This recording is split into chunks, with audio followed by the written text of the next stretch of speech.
Thank you for tuning in to Two Ladies in Conversation. My name is Francina Grisette, and I'm joined here with my co-host, Joanne James, and our special guest, Lilia Khodja. Thank you, Lilia, for coming. Thank you, Francina and Joe, for having me today. Thank you. Great. So the conversation is following a conversation I had with Lilia a couple of weeks ago. Lilia has two businesses. Joanne, you have two businesses. You have EPI Events and Bold Millennial Women. You have Vital Steps and MedFit. And then I thought it was the perfect time because I'm thinking, okay, I'm developing my business. I want to do something that might be a little different from what I'm doing right now. So it was a matter of, what tools do I need? Can I do it? Can it be successful? Would one business get neglected? Those are always questions that were just stewing, and can they both be successful? And these are all these little things that were going through my mind as I'm, writing down my ideas and do my best to manifest, the goals I have for this new business. So I will see what your experience has been like so far in having two businesses. So I guess if I was, we were talking further, my question would be is why you'd want to create a second business. What would be for you the point? Is it meeting a specific need or what you are looking to accomplish to do? In my case, the second business evolved. It wasn't, I wasn't looking to do a second business in my case.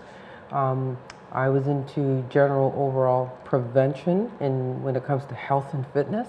But then as the clientele ages increased and people started coming in to see me with health issues and concerns, the second business evolved because they were even though they were similar, they were still distinct and had their own specific needs.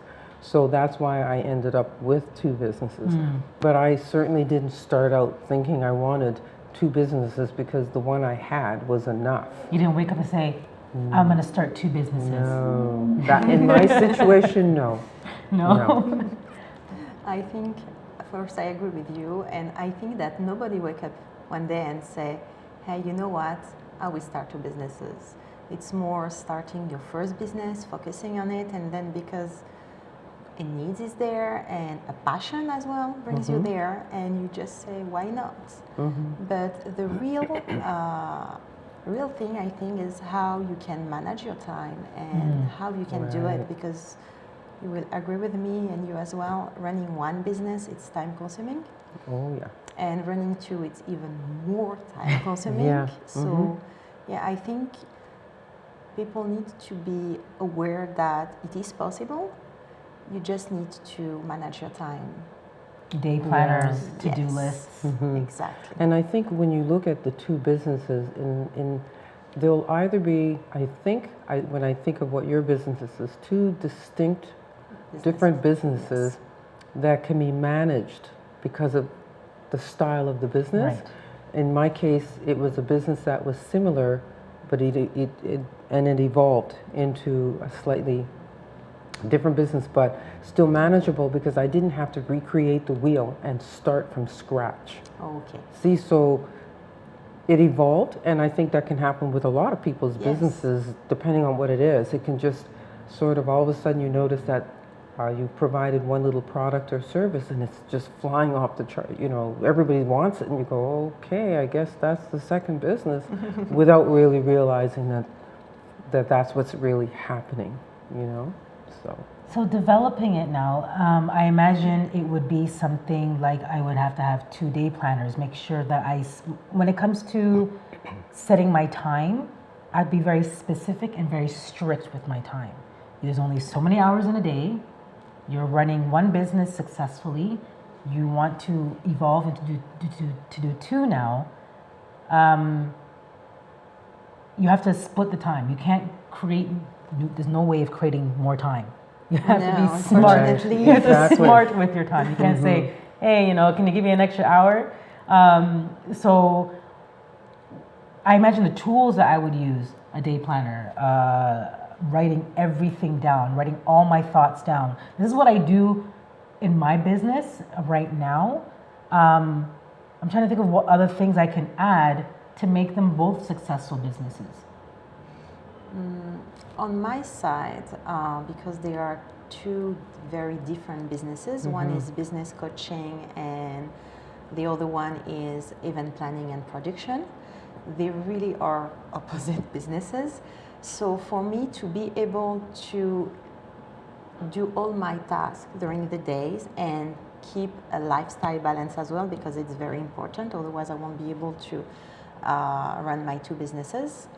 I every single day have a list, and for this list I have three categories. One is for bold millennial women, one is for EPI event, and the other one is personal tasks that I have to do during the day, like taking a half an hour break for yoga class, or going for a jog or something like that, that will give me energy for the day. And I always try to make sure that during the day I will have enough time. So I put realistic tasks to do during the day. You're not putting 15 in one day. No, you have to be very realistic on what you can do and what you want to do, because motivation is the key to success. And if you putting too many tasks during the day that you are not able to do, at a certain point you will just lose hope, and this is bad. No, that does happen. You're correct. It does. You're It not does, achieving your definitely. goals. It does happen sometimes. For example, for me, that sometimes I have to catch up during the weekend, even though I try to spend some time with my partner.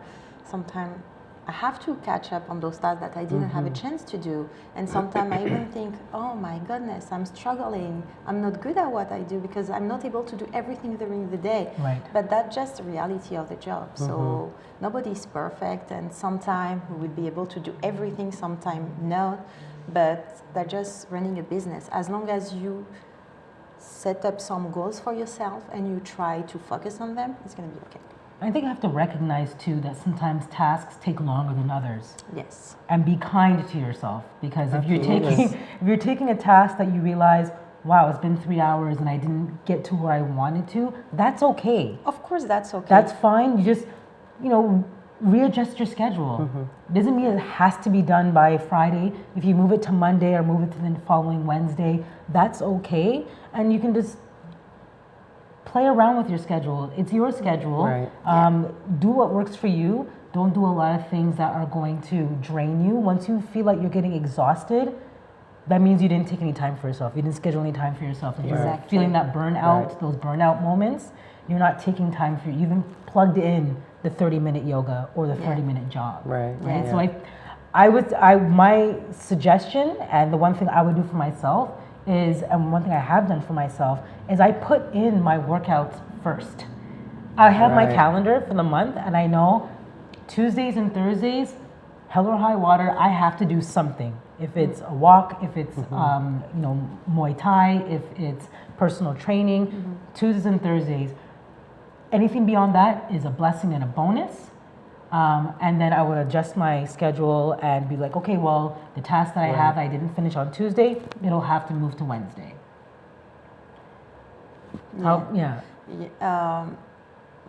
I used to start with all my work tasks, and then if I have enough time, I will do my yoga. If I have enough time, I will go for a jog. If I have enough time, I will go to the gym. Right.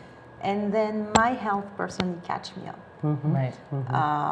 And I came to a point that I couldn't stand up my bed, and I realized I am the business. So if I'm not there, there is no more businesses. Yeah, right. Exactly. So I took a day to think about it. And I remember that I even talked to you about it. And I realized, you know what?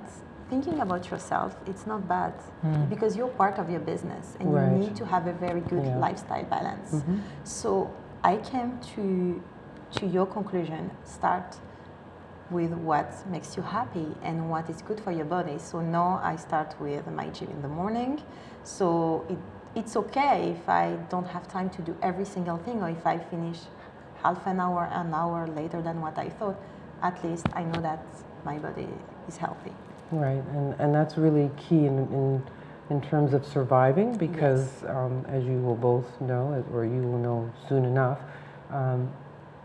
it's really intense, and it's really, when the business starts going, it just wants to take up so much of your time. Time consuming, yes. And you don't want to slow it down. And you don't want to slow down, but ultimately, if you have family relationships, whether you have a spouse or a partner, if you have children, there's a tendency for those to fall by the side as you try to keep up with what you've got to do, especially if you're talking about having a second business. That's why I would say to somebody, unless it's, to me, an evolution or it's something that you absolutely love, but it fits with what the other businesses you're doing, not necessarily directly, but the way the time is structured, you can do it. Yeah.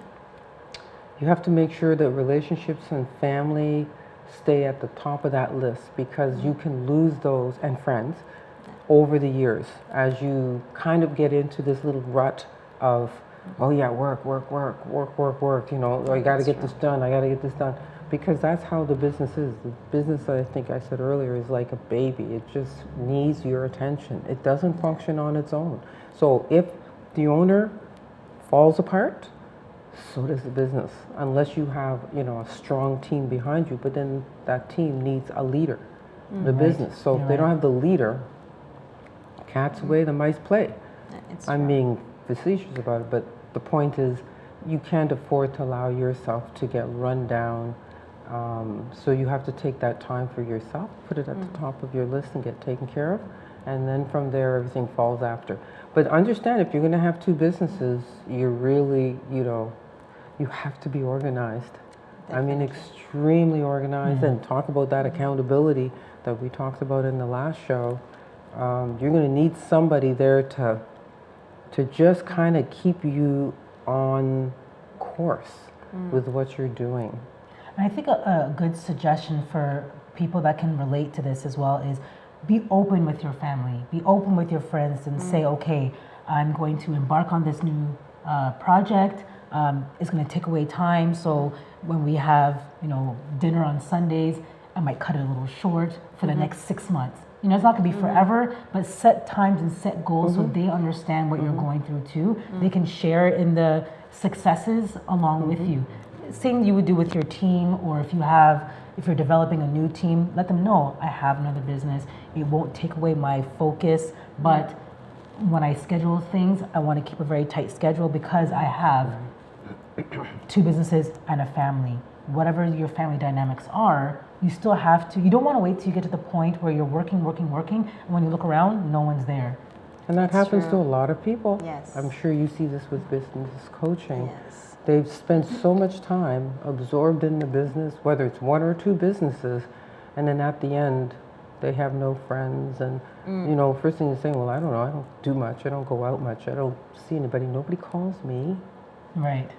Right? That's a sign. Those are your that's signs. A sign. Yeah. But it's so kind of easy to roll into that kind of way of living in a business, depending on if you have kids or you're married. Yeah. Maybe a little more difficult to do that. I was single, didn't have kids, so it was easy to roll into that.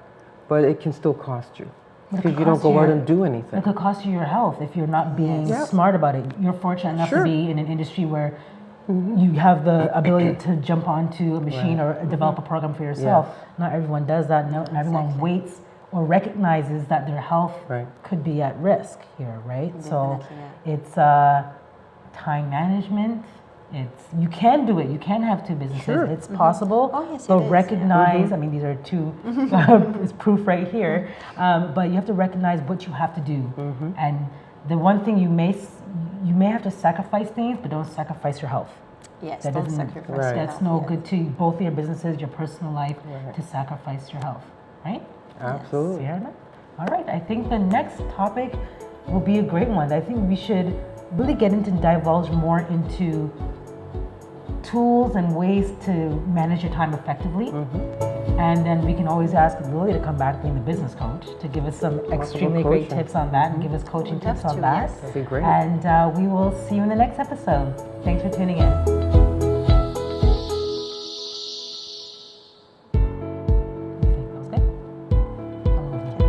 Yeah, we can talk. We can keep talking. So we keep going. That's it. No, it was longer.